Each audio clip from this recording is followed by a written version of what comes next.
So, how are you guys? I am back again with a very fun and exciting new video, which is what if neglected Naruto joined the ANBU and became their most feared operative, part 1. Before part 1 started, do like, share and subscribe to the channel and comment down your favorite part. Your one like and one subscribe motivate me to upload more fanfic like these for you all. So, without any waste of time, now let's start the fanfic. The night Naruto stole the scroll of seals was supposed to be the worst night of his life.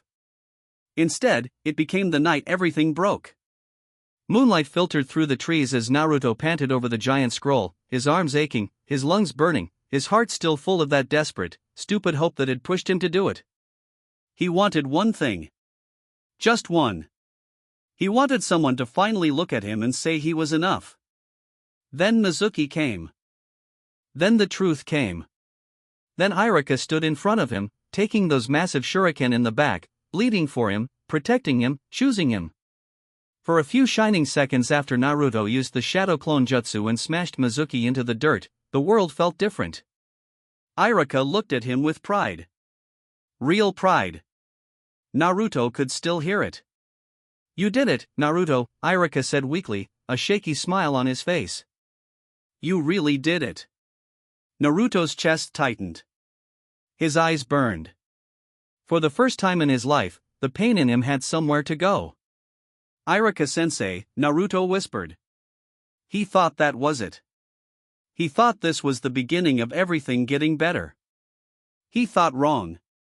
After the medics arrived and Mizuki was dragged away, Naruto was told to wait outside the Hokage's office. He sat on the cold wooden bench in the hallway, swinging his legs, trying not to grin too hard as he held Irika's forehead protector in both hands. The metal plate felt heavier than he imagined. Important. Real. I did it. I'm a shinobi now. I'm really a shinobi. Voices came from inside the office. At first Naruto ignored them. Adults were always talking. Usually about missions. Or paperwork. Or how much trouble he caused. But then he heard his own name. He froze. He used a forbidden jutsu in one night, one elder said sharply. That alone proves the beast's influence is becoming dangerous. Naruto's smile disappeared. Another voice followed. He is unstable, loud, impulsive, and hated by the villagers. Putting him on a normal genin team will create endless conflict. There was a pause. Then the third Hokage spoke, sounding older than Naruto had ever heard him. Then he will not go through normal placement.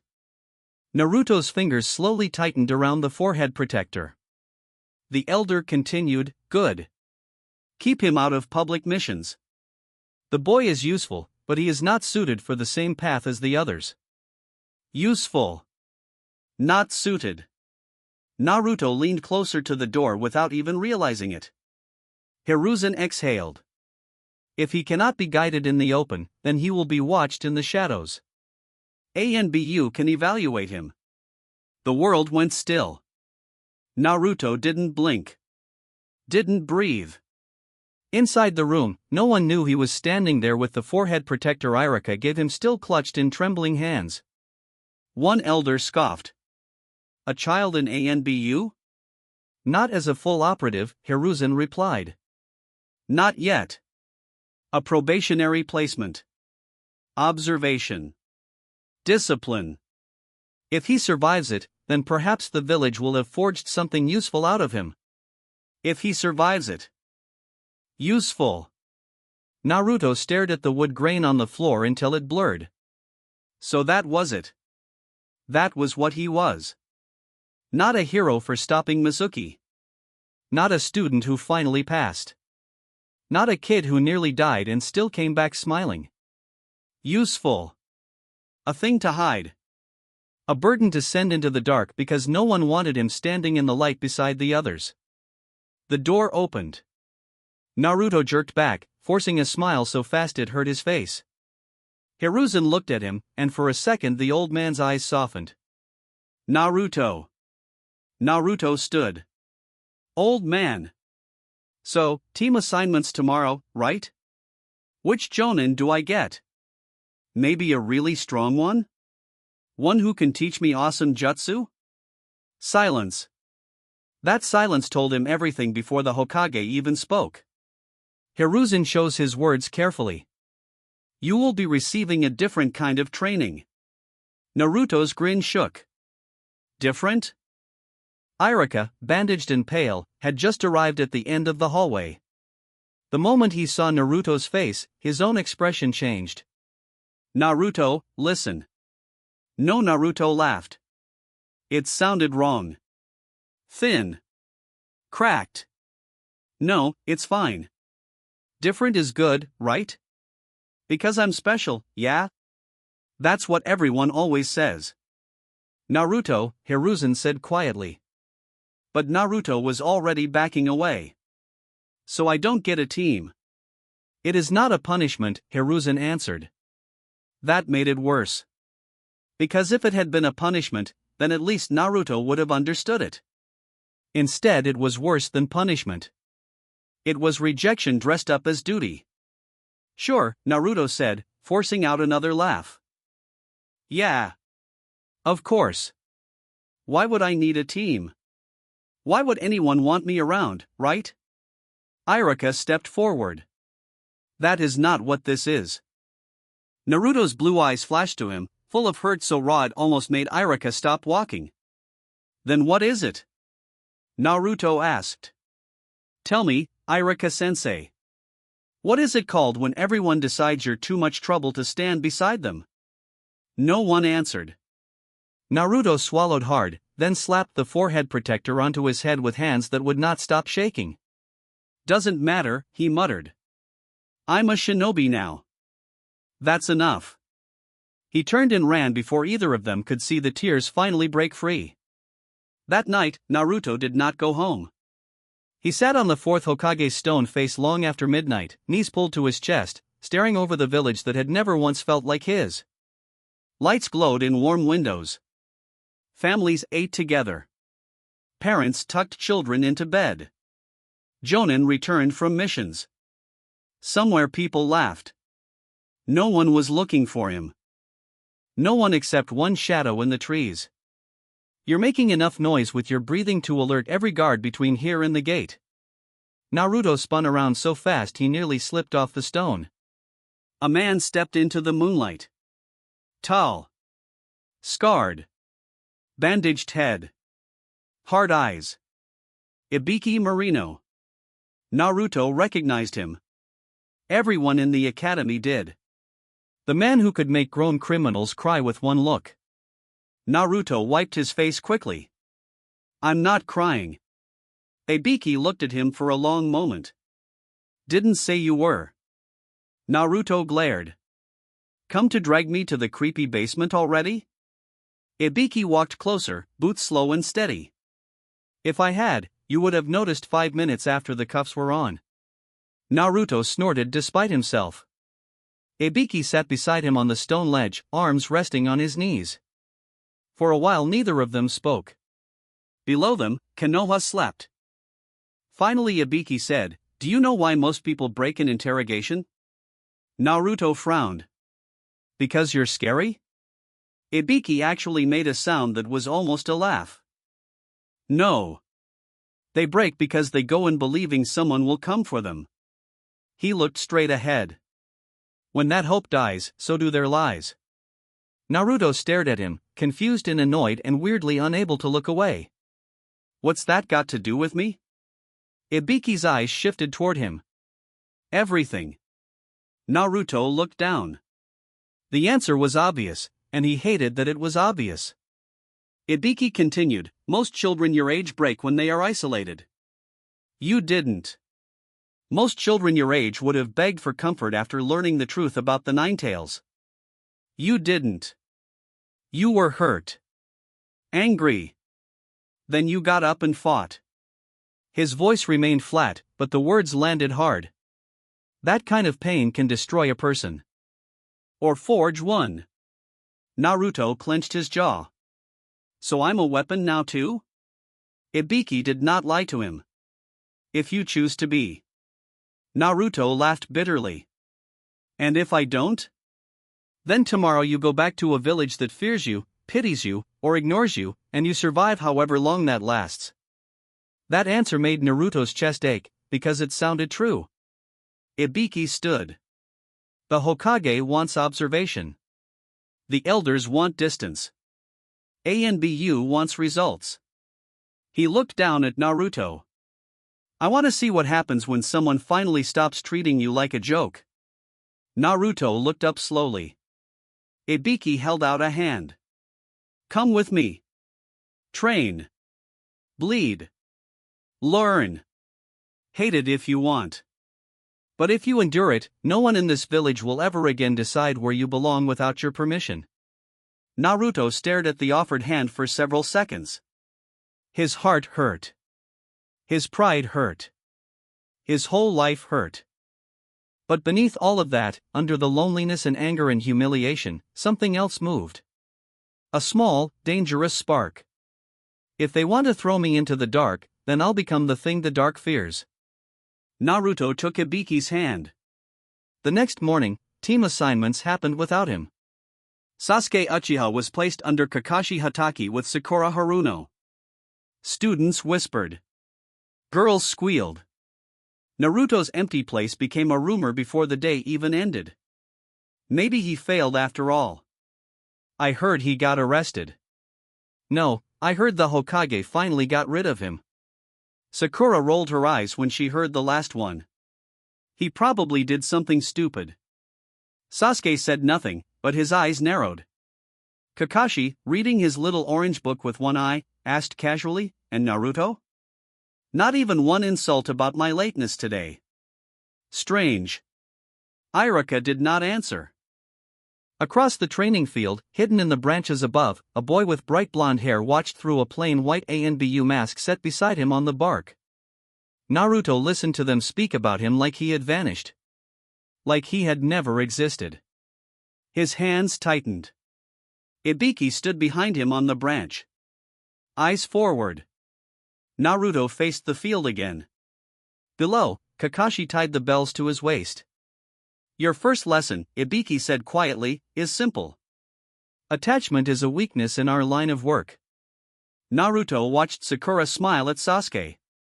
He watched Kakashi ignore the missing third student as if it did not matter. He watched empty space where he should have been. His voice came out hollow. Then why does it hurt so much? Ibiki's answer was merciless. Because you're still human. Learn to carry it. The training started that same day. There was no welcome. No ceremony. No speech about the will of fire. ANBU did not care how sad he was. The floor was cold. The walls were stone. The schedules were brutal. He woke before dawn. He ran until his legs gave out. He learned to fall without screaming. To get hit without complaining. To breathe through pain. To observe. To shut up. To listen. That last part was the hardest. Again, Ibiki said. Naruto, flat on his back after getting swept for the 12th time, groaned. You didn't even use chakra. That's because you telegraph every movement with your shoulders. Naruto got up, panting. I am not telegraphing. Ibiki kicked his legs out from under him again. Naruto hit the mat. Okay, maybe a little. Around them, masked ANBU operatives moved like ghosts through training drills. Silent. Sharp. Fast. Every time Naruto looked at them, he felt that same sting. They belonged here more than he did. But every night, when no one was watching, he would press his forehead protector against his chest and whisper to himself, I'm still a shinobi. I'm still Naruto Uzumaki. Don't forget that. 3 weeks later, he stopped crying himself to sleep. A month later, he stopped flinching when ANBU moved around him. 6 weeks later, he learned how to kill with a kunai. That was the day he threw up behind the barracks. His first target had been a dummy made of straw and dense wood. His strike had to hit a throat mark with enough force to break through. Ibiki corrected his grip, adjusted his stance, then told him to do it again. And again. And again. By the end, Naruto's hands were shaking. He stared at the splintered throat on the dummy and imagined flesh instead of wood. Ibiki stood beside him. If the time comes, hesitation will get you killed. Naruto's voice was small. I know. Ibiki looked at him. Then why are you trembling? Naruto swallowed hard. Because I don't want to be someone who enjoys this. Something unreadable passed over Ibiki's scarred face. Good, he said. Keep that. Naruto looked up. Ibiki turned away. The day you stop hating necessary violence is the day you become dangerous to your own people. That was the first time Naruto understood his mentor wasn't trying to strip his heart out. He was trying to harden it without breaking it. 2 months later, the true monster of Naruto's training revealed itself. Paperwork. Code language. Tracking logs. Cipher memory. Naruto thought learning assassination angles was bad. Then ANBU made him memorize mission protocol. This is torture, he declared, slamming his head on the desk. The masked operative beside him, a woman with purple hair tied back under a cat-marked mask, snorted. You say that every day. And I mean it every day. Yuga Yuzuki pulled the scroll out of his hands before he could crumple it. A feared operative who cannot read a field code becomes a dead operative. Again. Naruto glared. You're worse than Ibiki. That is the nicest thing anyone has said to me all week. She was not his mentor. Not really. That role belonged to Ibiki. But Yugo helped in small ways. Kenjutsu. Balance. Precision. How to step on a branch without a sound. How to hold grief in your chest and keep moving anyway. Naruto saw it in her eyes sometimes. The kind of sadness that never left. He did not ask about it. He had learned that in ANBU, every scar had a name and none of them were shared easily. Then, one night, everything changed again. Naruto stumbled out of the training room, drenched in sweat, having made 100 shadow clones for a formation drill. He made it down the hallway before dropping to one knee, a splitting headache nearly tearing his skull in half. Ibiki appeared instantly. What happened? Naruto pressed both hands to his forehead. It's loud. Loud? My head. Naruto grimaced. When the clones go away, it feels like. His words cut off as memories hit him all at once. Every punch his clones had thrown. Every miss. Every breath. Every correction. 100 experiences crashing back inside him in one brutal wave. Ibiki's eyes sharpened. Dispel them. I already did. Naruto gagged, then nearly collapsed. Ibiki caught him before he hit the floor. For the next hour, Naruto sat in the infirmary while Ibiki questioned him with a focus that bordered on hunger. When did this start? Sometimes after training. I thought everyone got headaches. What exactly do you remember? Everything they did. Naruto blinked. Wait, that's not normal? Ibiki stared at him for a very long time. Then he stood and walked out without a word. Naruto yelled after him, "That is not comforting." He returned with the third Hokage. Hiruzen listened as Naruto awkwardly explained it again, then slowly released smoke from his pipe. "The memories return," he murmured. Of course. Naruto frowned. Of course what? Hiruzen looked at him with something close to astonishment.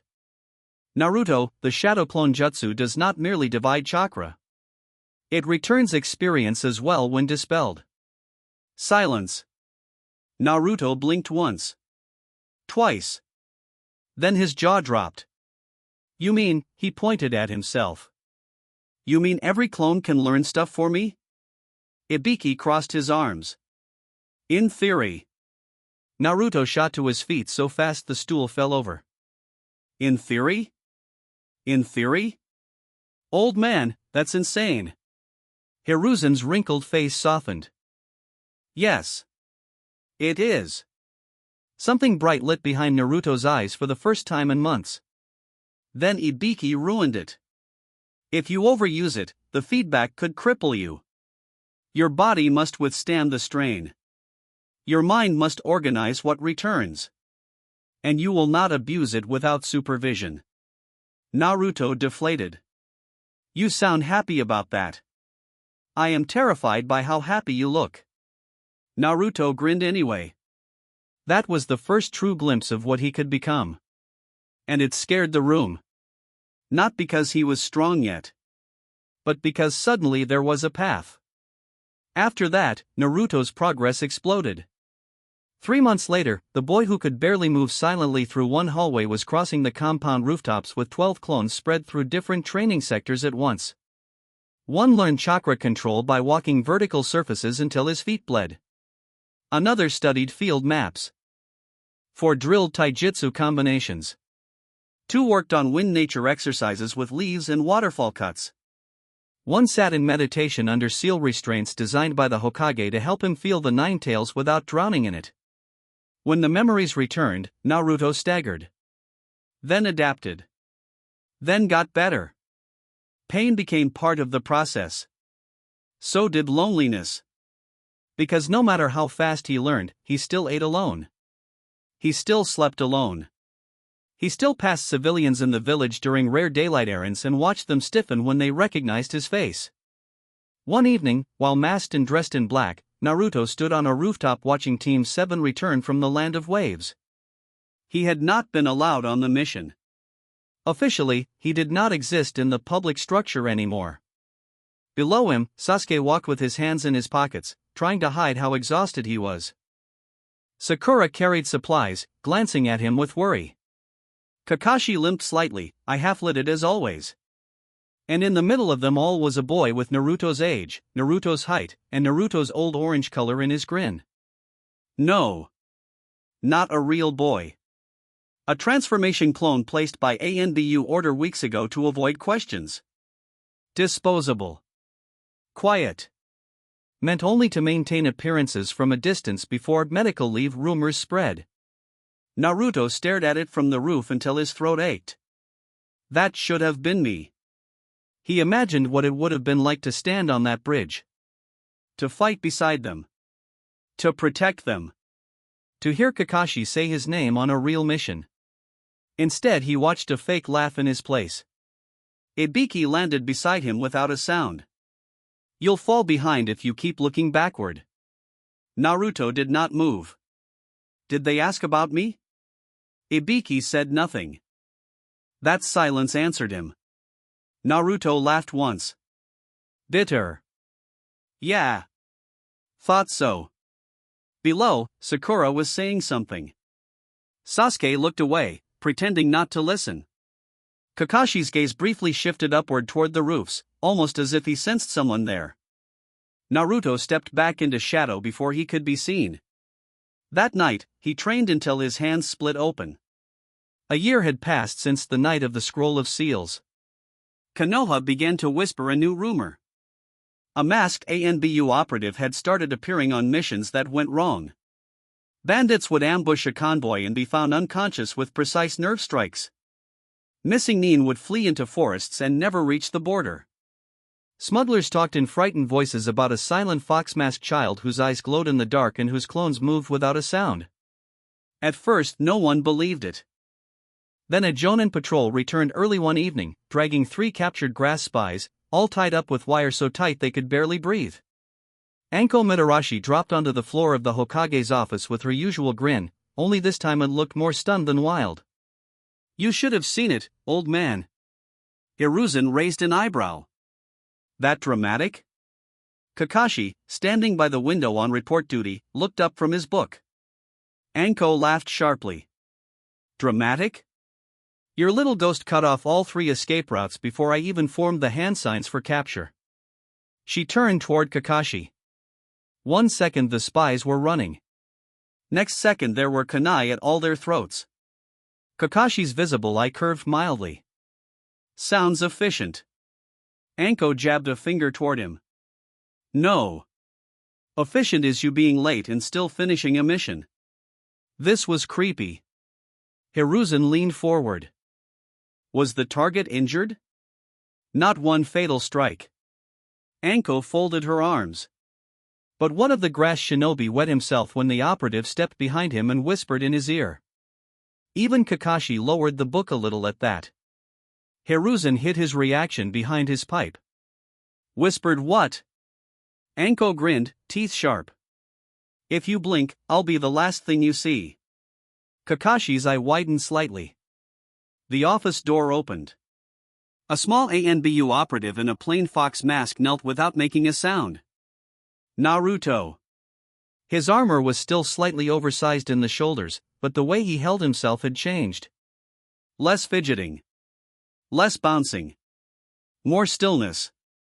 More danger. Anko turned, then blinked. Wait. That's him?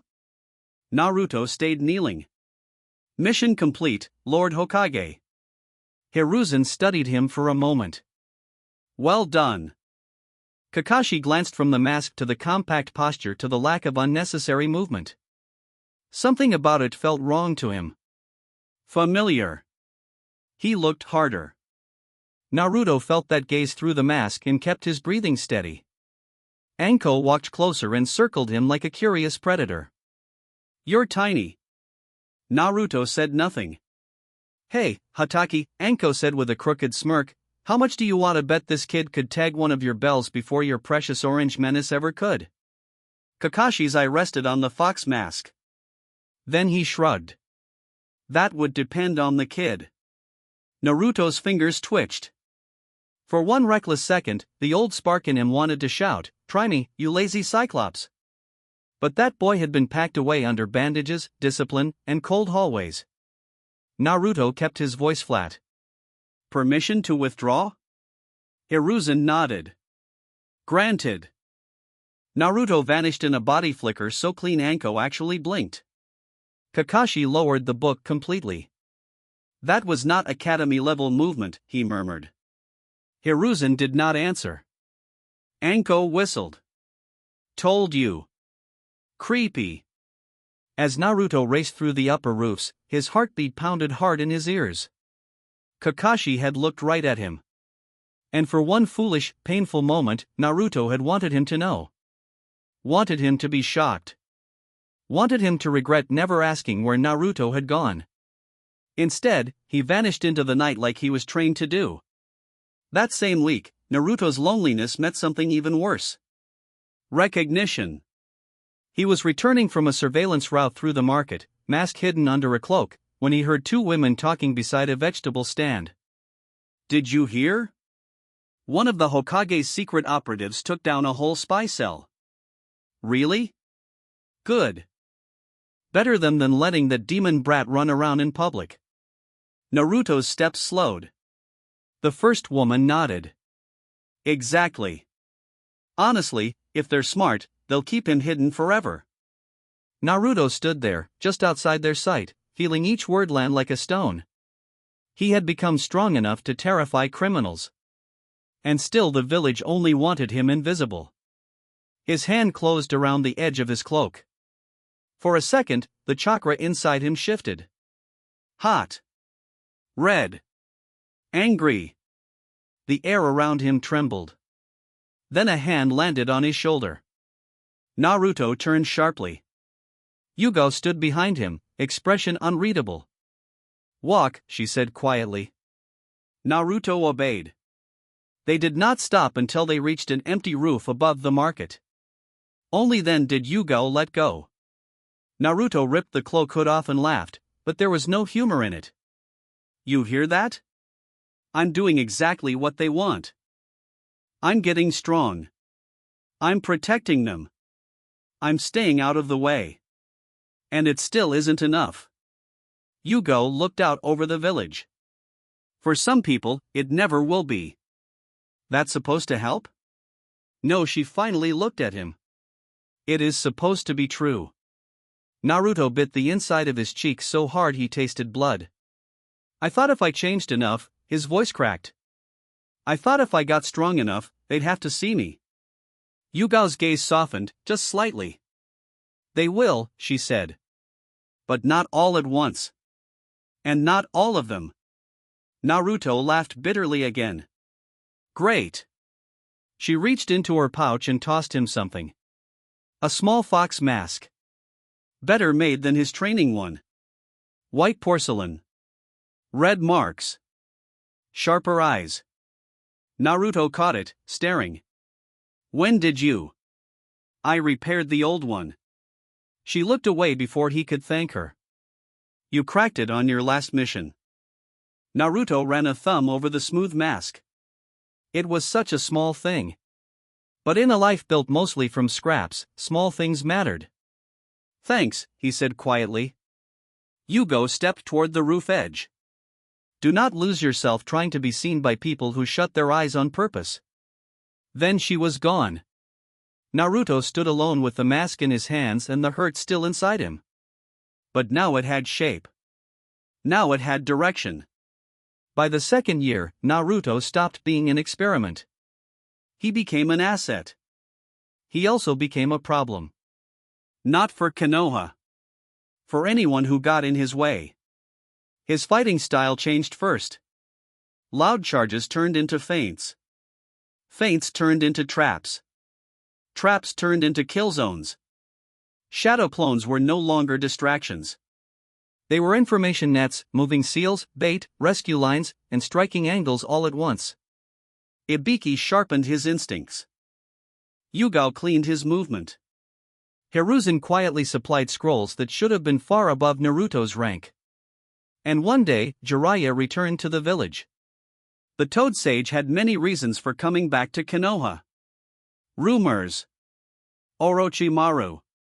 Old loyalties. But what caught his attention first was a chakra signature moving across the outer wall at midnight. Wild. Bright. Heavy with Ninetales chakra. Controlled. Jiraiya narrowed his eyes from the sake stand rooftop. No way. He vanished in a blur. Naruto landed on a tower beam, crouched low, scanning the forest beyond the walls through the slit of his fox mask. There had been reports of scouts near the border. He felt watched. Then a voice sounded behind him. If I didn't know better, I'd say Konoha is training Jinchuriki in Black Ops now. Naruto spun with a kunai already in hand. A tall man with white hair stood there, arms crossed, red lines down his face, amused eyes sharp. Jiraiya. Naruto froze. He knew the name. Legendary Sannin. Minato's teacher. One of the strongest shinobi alive. Jiraiya's grin faded slightly. Ha! Under the mask too? That bad, huh? Naruto's voice came out flat. State your business. Instead of answering, Jiraiya disappeared. Naruto reacted instantly, body twisting, kunai slashing across empty air as Jiraiya reappeared behind him. A clone burst from smoke to intercept. Jiraiya grabbed it. Another clone yanked wire from below. The real Naruto dropped from above with a heel strike. Jiraiya blocked the kick and actually had to slide back half a step. His eyebrows rose. Naruto landed, hands already moving. Wind style, gale palm. A violent burst of chakra blasted forward, launching a spread of hidden shuriken at lethal speed. Jiraiya's jaw dropped before he smashed them aside with his hair technique. Okay, he barked, sounding far less relaxed now. The brat's got hands. Naruto stopped only because ANBU whistles sounded from 3 directions. Ibiki landed first, gaze locking onto Jiraiya. Stand down. Jiraiya straightened. Well, this is fun. You people mind telling me why Minato's son just tried to carve out my kidneys? Naruto flinched. Ibiki's expression did not move. Because you approached an active operative from behind. Jiraiya stared at Naruto again, harder this time. Take off the mask. Naruto did not.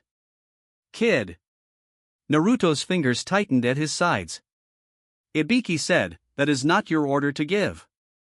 Jiraiya's eyes narrowed. Like hell it isn't. The tension hung for a moment. Then Naruto lifted the mask. Jiraiya's face changed. The smug humor vanished first. Then the confidence. Then, very slowly, shock spread across his features. Naruto? Naruto looked away. Yeah. Jiraiya could not believe what he was seeing. The loud, orange-clad boy he had heard stories about was gone. In his place stood a leaner Naruto, scarred knuckles, steadier eyes, a stillness that did not belong on a child. What happened to you? Jiraiya asked. Naruto almost laughed. Where do I even start? But what he said was, training. Jiraiya looked at Ibiki. Then back at Naruto. Then at the ANBU gear. You put him in Black Ops? Ibiki's voice stayed calm. He survived. That is not an answer. Hiruzen's voice came from the tower entrance. It is the only one that matters now. Jiraiya turned sharply. Sensei. The third approached slowly, pipe in hand, age visible in every step. He looked at Naruto for a moment before facing Jiraiya. I did what I believed was necessary. Jiraiya's eyes flashed. Necessary? He's a child. Naruto's expression hardened. I was a child when the village hated me too. Silence. Jiraiya looked at him again, and this time the shock in his eyes deepened into something heavier. Guilt. Naruto hated how much seeing that mattered to him. I'm not weak anymore, Naruto said. So don't look at me like I'm broken. Jiraiya exhaled slowly. Kid. Naruto pulled the mask back on. Permission to resume patrol, Lord Hokage? Hiruzen hesitated, then nodded. Naruto vanished. Jiraiya stared at the empty beam where he had stood. He has Minato's speed in his feet, he murmured. And Kushina's anger in his voice. Ibiki crossed his arms. He also has his own scars. Don't mistake them for someone else's.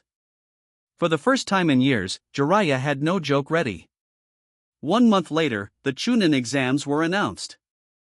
The village was crowded. Foreign shinobi filled the streets. Tension buzzed beneath every banner and smiling face. And for the first time in almost 2 years, Naruto was ordered back into public view. The decision came from Hiruzen himself. There are too many unknown elements in these exams, the Hokage said from behind his desk. We need eyes inside the genin pools. You know how they think. You know how they lie. More importantly, there are those who need to see you. Naruto stood motionless. You mean Team 7? Hiruzen did not deny it. Temporarily, he said. For the exams. Publicly, your absence will be explained as special village training under direct authority. He studied Naruto carefully. You may refuse. Naruto should have. He knew he should have. Going back meant reopening wounds that never really closed.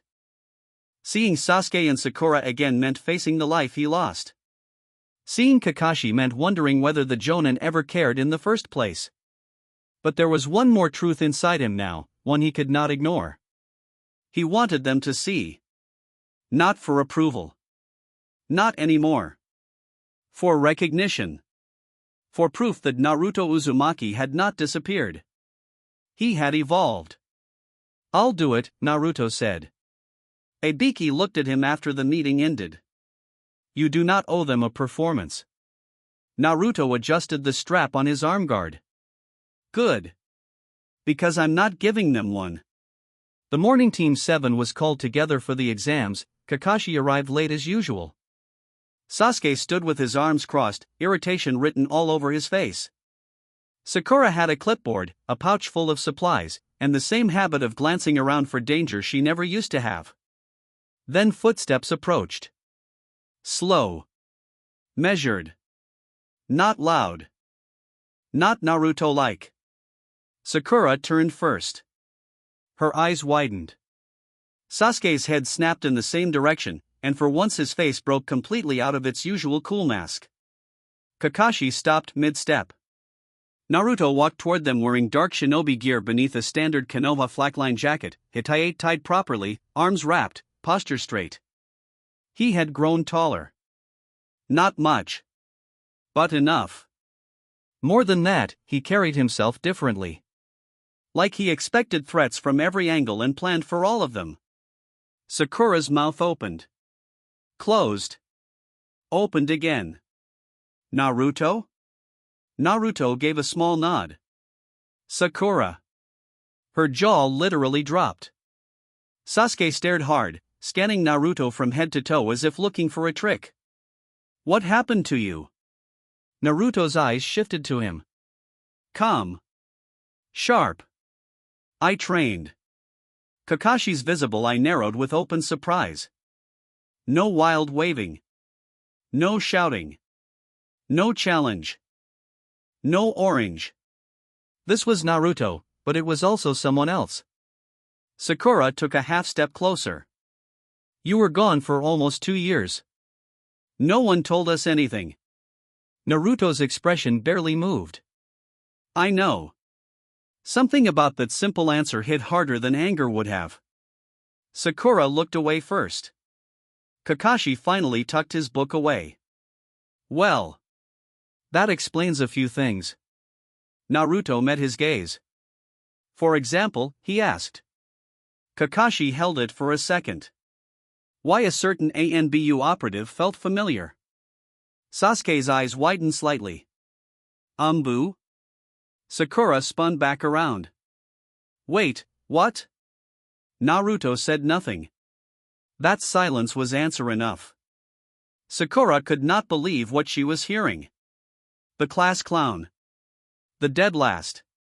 The boy who used to trip over his own feet. ANBU? No way, she whispered. Sasuke's eyes sharpened, something darker moving behind them now. Competition.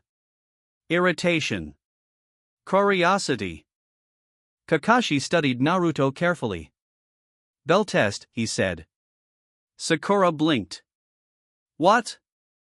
Kakashi's eye curved. Call it professional curiosity. Humor me. Naruto stood still for a moment, then nodded once. Kakashi took 2 bells from his pouch and let them ring. Same rule as before. Take 1. Sakura frowned. Sensei, what is the point of this? Kakashi's voice stayed light, but his gaze never left Naruto. I want to know how much he's changed. Naruto looked at the bells. Then at Kakashi. Then he vanished. Sakura gasped. Sasuke's eyes widened. Kakashi moved instantly, kunai up, only for 2 shadow clones to burst from the earth at his feet and grab his wrists. A third clone appeared above, not attacking the bells, but flicking a tiny wire tag toward Kakashi's back. Kakashi twisted away, slicing the clones apart, only for the real Naruto to emerge from the blind spot created by the dispersing smoke. He didn't reach for the bells. He pressed a kunai to Kakashi's neck. Everything stopped. Leaves drifted. Sakura's breath caught. Sasuke's jaw clenched so hard a muscle jumped in his face. Kakashi stood perfectly still, one eye wide in genuine shock. Naruto stepped back and lowered the kunai. You talked too much at the start, he said. For a second no one spoke. Then Sakura whispered, he beat Kakashi-sensei. Kakashi touched his neck where the blade had rested and laughed under his mask, but it sounded stunned. No, he said softly. He could have killed me. Sasuke stared at Naruto like he was looking at an impossible wall. Naruto turned away first. Are we done? Kakashi's eye crinkled, but now there was respect there. Yes, he said. We're done. As they walked toward the exam hall, the air between Team 7 felt wrong. Not hostile. Not comfortable. Just charged. Sakura kept sneaking glances at Naruto like she expected him to disappear if she looked away too long. Sasuke walked more quietly than usual, his pride clearly stung. Kakashi seemed thoughtful in a way that usually meant he was putting pieces together he did not like. Naruto felt all of it. And none of it healed what still sat in his chest. Because surprise was not the same as apology. Inside the academy building, genin from every village gathered in heavy clusters. Tension rolled through the halls. Then the fake genjutsu trap at the second floor started its usual chaos. A large rain genin shoved a leaf rookie back.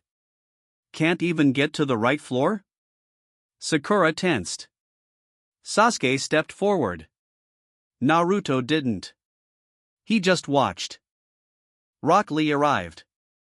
The confrontation played out almost the same as it did in canon, except this time when Lee challenged Sasuke and casually glanced at Naruto, he paused.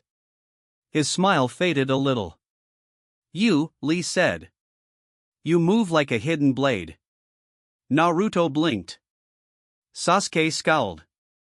"He's with us." Lee looked between them and nodded slowly. "Then this exam will be even more youthful than I expected." Sakura looked confused. Sasuke looked annoyed. Naruto almost smiled. In the written exam, Naruto shocked everyone without speaking a single loud word. Ibiki himself oversaw the room. The moment Naruto walked in and their eyes met, nothing changed on the interrogator's face. But inside, Ibiki felt a cold sort of pride. "Show them." Naruto took his seat. Sakura expected him to panic. Sasuke expected him to cheat cleverly. The other genin barely noticed him. Then the test started. Naruto set up 3 shadow clones under desks using a silent, low-smoke variation he had developed in ANBU training. One watched micro-expressions across the room. One tracked answer patterns from the foreign teams. One simply studied the test itself. By the time Ibiki reached question 10 and launched the psychological pressure game, Naruto already knew the true purpose of the exam. He leaned back. Relaxed. Silent. Sakura noticed first. Her eyes widened. He understands it, she realized. Ibiki's scarred gaze passed over Naruto and held there for just a second. Enough to notice the calm. Enough to know the lesson had landed. When the final question bluff ended and Naruto remained seated without flinching, murmurs broke out through the hall. Sakura stared openly now. Sasuke frowned, then slowly smirked. "About time," he muttered. Naruto heard it and said nothing. In the forest of death, Team 7's emotional distance finally snapped. Not because they talked. Because they bled together. The forest air was thick, wet, alive with danger. Sakura took point through one clearing. Sasuke scanned the canopy. Naruto moved in the rear, senses stretched. Then his head tilted. "Down," he said. Sakura barely had time to react before 3 Senbon hissed through the air where her neck had been. Sound genin. They attacked hard. Fast. Too fast for normal academy expectations. Sakura blocked one kunai. Sasuke countered with fire. Naruto disappeared.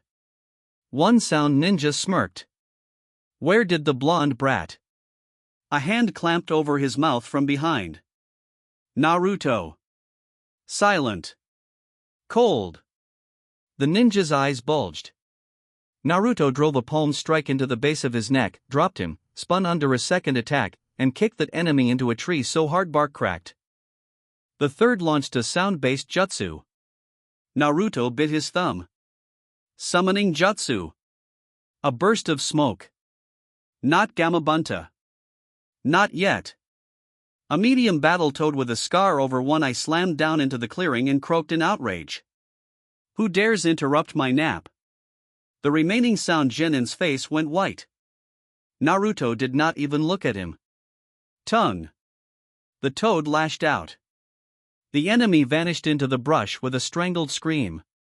Silence fell over the clearing. Sakura stood frozen with a kunai in hand, eyes so wide they looked painful. Sasuke stared at Naruto, then at the unconscious enemies, then at the toad, then back at Naruto. "You can summon?" Sasuke asked, disbelief leaking through every syllable. Naruto exhaled once. "Yeah." Sakura pointed at him.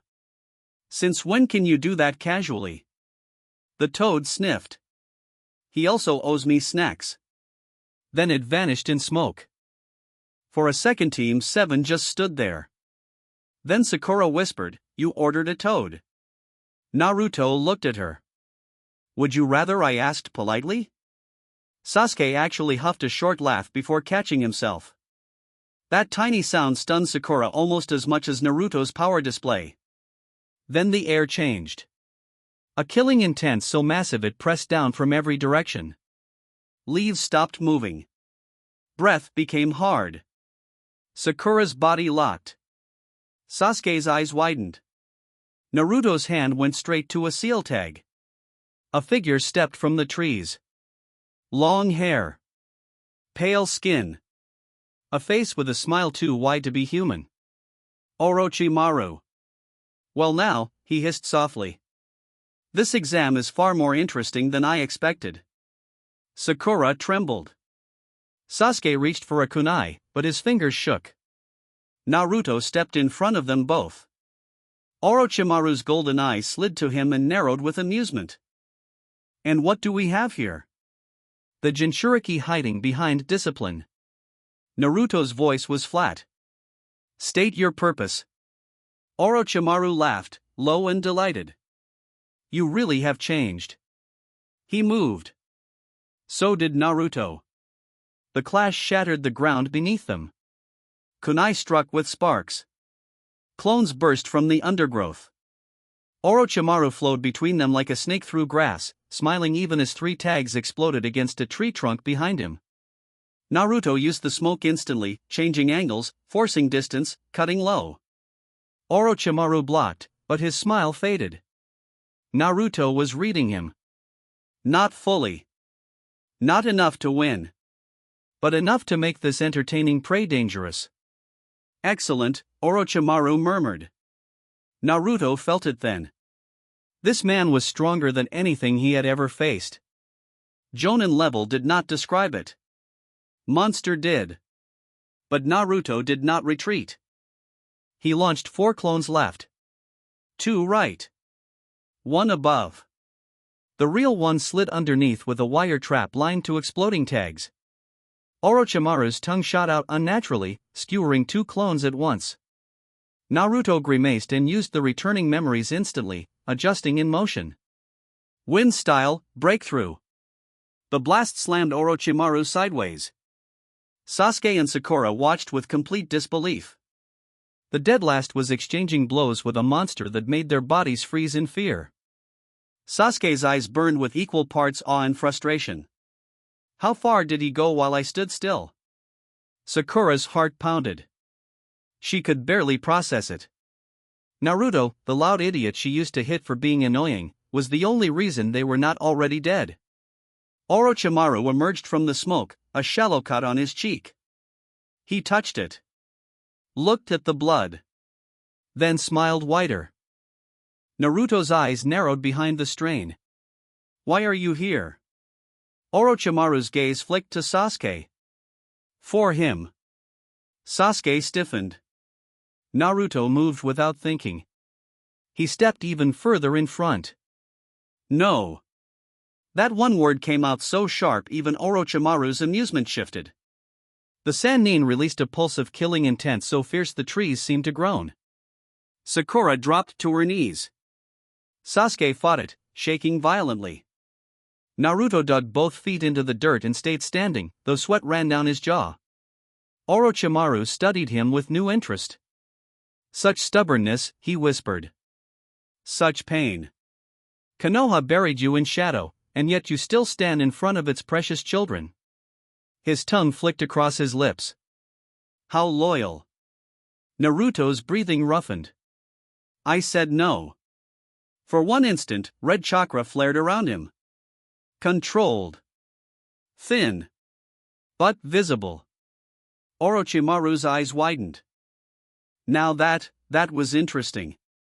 Naruto formed a one-handed seal. 8 clones appeared around the clearing in perfect positions, each with a tag in hand. Orochimaru's smile finally vanished. He recognized a kill box when he saw one.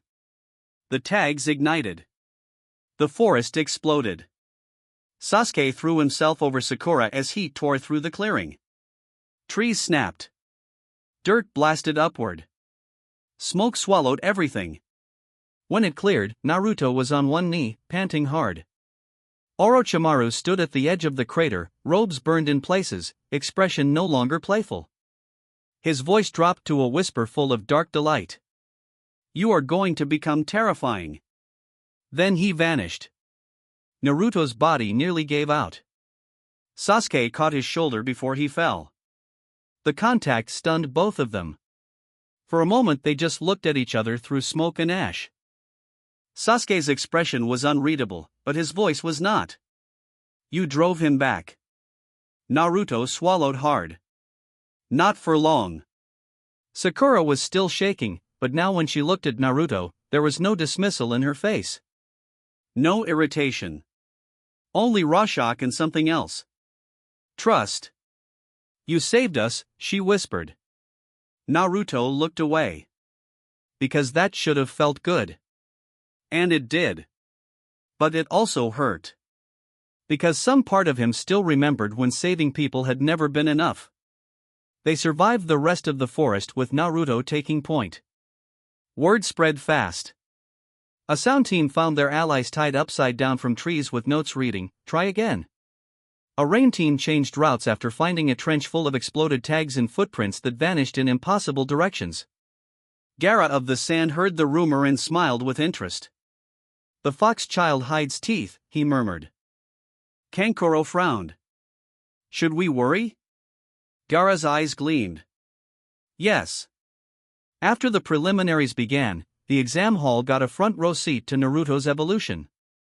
His opponent was Yoroi, a chakra-draining fighter who smirked the moment he saw the blonde. "Lucky me," Yoroi sneered. "They're feeding me the loud one." Sasuke, Sakura, Kakashi, Jiraiya, and even Hiruzen from his elevated booth watched in silence. Naruto stepped down into the arena. No grin. No boasting. No dramatic pose. Just stillness. Yoroi rushed him. Big mistake. Naruto slipped inside the first grab, hammered Yoroi's elbow with a brutal short strike, twisted his wrist, and drove a knee into his stomach so hard the man folded instantly. Before Yoroi could recover, 3 shadow clones appeared, not to overwhelm, but to funnel him. Left. Right. Center. No escape lane. Yoroi snarled and grabbed one clone's arm, trying to drain chakra. It popped. Memory flash. The real Naruto used that split-second blind spot to appear behind him. One palm strike. Chakra enhanced. Yoroi flew across the arena and crashed into the wall, unconscious before he slid down. The entire match lasted less than 10 seconds. The hall fell dead silent. Then it erupted. Sakura stared, mouth open. Sasuke's eyes widened before narrowing with fierce intensity. Kakashi could not hide it now. His eye was wide with unmistakable shock. Jiraiya barked out a stunned laugh. That was surgical. Even Hiruzen's hand paused midway to his pipe. Heiei coughed once and raised his hand. Winner. Naruto Uzumaki. The name echoed through the hall. Naruto stood alone in the center. For the first time in years, people were saying his name and not laughing. He looked up to the balcony. Sakura gripped the railing. That was Naruto? Kakashi answered quietly, yes. Sasuke did not speak for several seconds. Then, I need to fight him. Jiraiya glanced at the Uchiha and smirked. Kid, right now?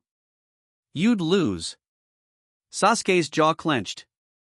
Naruto heard that too. And for some reason, instead of satisfaction, he felt tired. Deeply tired.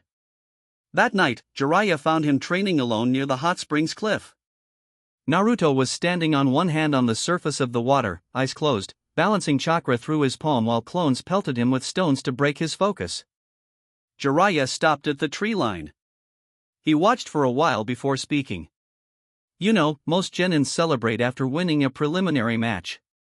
Naruto flipped upright onto the lake surface without sinking. Most genin aren't me. Jiraiya walked closer. Still not wrong. Naruto glanced at him, then away again. You need something? Jiraiya rubbed the back of his head. For once, he did not seem sure how to begin. I've been trying to figure out when exactly you stopped being a kid. Naruto's face hardened a little. When the village did. Jiraiya took that hit in silence. Then he sat on a nearby rock. I was supposed to keep an eye on you from a distance, he admitted. That's what your parents would have wanted. Naruto went still. The word landed heavily. Parents. You knew them, Naruto said. Jiraiya nodded once. Naruto laughed softly, but it was not happy. Of course you did. Kid. No, it's fine. Naruto looked up at the stars. Everyone always knows something. Just never me. Jiraiya grimaced. You have every right to be angry. Naruto's throat tightened. Angry? That word felt too small for everything inside him. I don't know what I'm supposed to do with it anymore, he admitted. Jiraiya's expression softened. That's why I'm here. Naruto frowned. Jiraiya smiled a little. Ibiki taught you how to survive the dark. I can teach you how to hit back so hard the dark stops following. For the first time in a long while, Naruto felt something close to old excitement. What kind of training? Jiraiya's grin widened. The fun kind. Over the next month, Naruto trained under 2 worlds at once. By day, he prepared for the finals publicly. By night, he resumed ANBU duty. And whenever Jiraiya could drag him away, the Sannin hammered him with brutal chakra control, summoning reinforcement, seal basics, and combat intuition built for monsters. Naruto hated half of it. Especially the part where Jiraiya kicked him off a cliff to force a better summoning contract sync. You psycho old pervert! Naruto screamed as he fell. Use the chakra, brat! The resulting toad summon shattered an entire ridge on landing. Jiraiya stared. Naruto stared. The giant orange toad looked down. Then Gamakichi, sitting on his father's head, blinked. Ha! Blonde idiot again. Jiraiya burst out laughing. Naruto hung there, panting and furious and maybe a little thrilled. A week later, Jiraiya introduced him to a spiraling chakra exercise that left Naruto's palms burned raw. This, the Sannin said, holding up a swirling sphere of blue chakra, is not a jutsu you master in a day. Naruto glared at the water balloon pieces around him. Good thing I have clones. Jiraiya paused. Then slowly grinned. Oh no, he said. That is exactly the kind of illegal genius I was afraid of.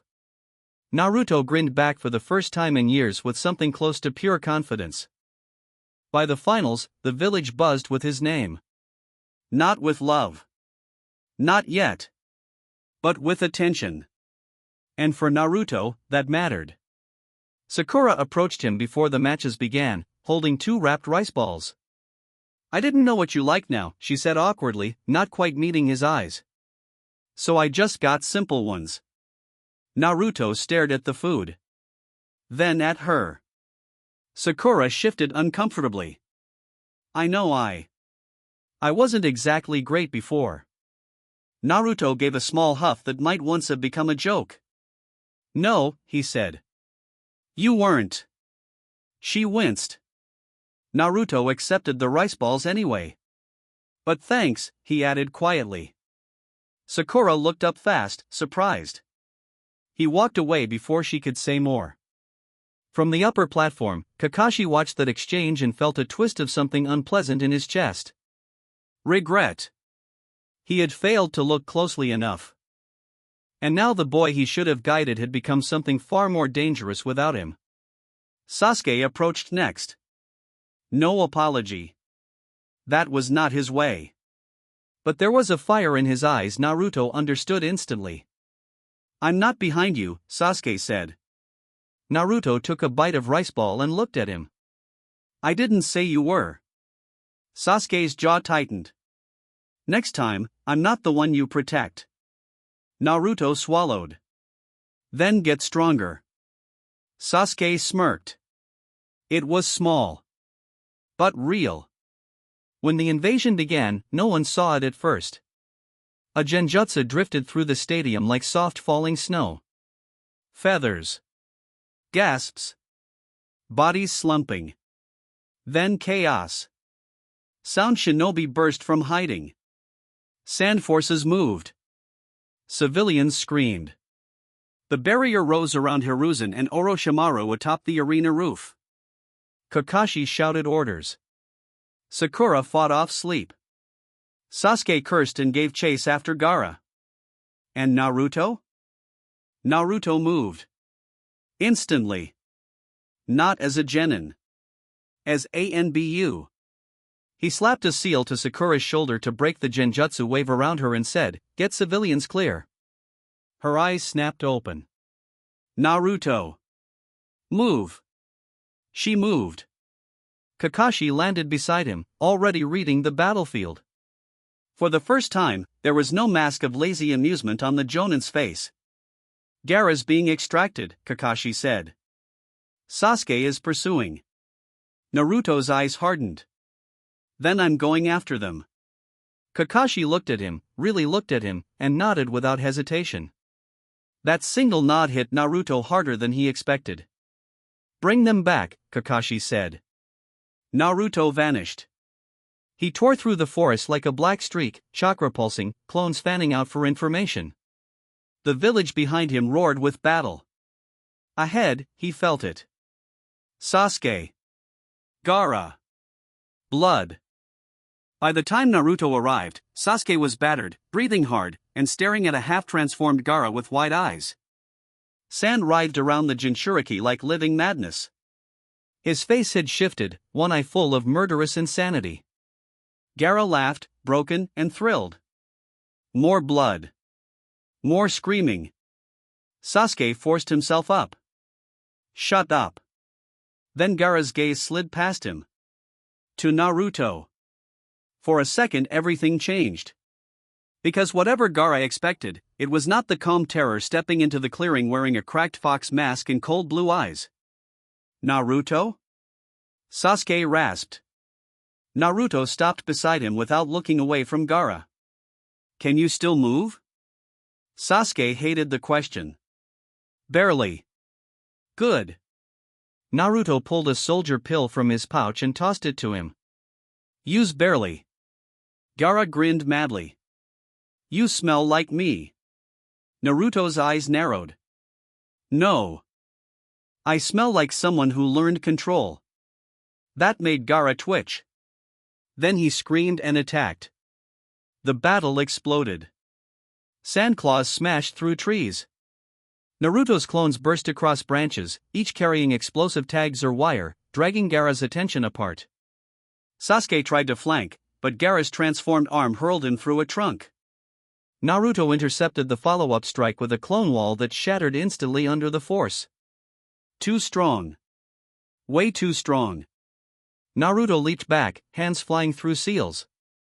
Summoning jutsu. Smoke erupted. Gamabunta appeared in a massive crash, sword at his side, eyes already irritated. Brat, the boss toad roared. This had better be worth my time. Naruto pointed. Tanuki problem. Gamabunta looked. Paused. Then grinned fiercely.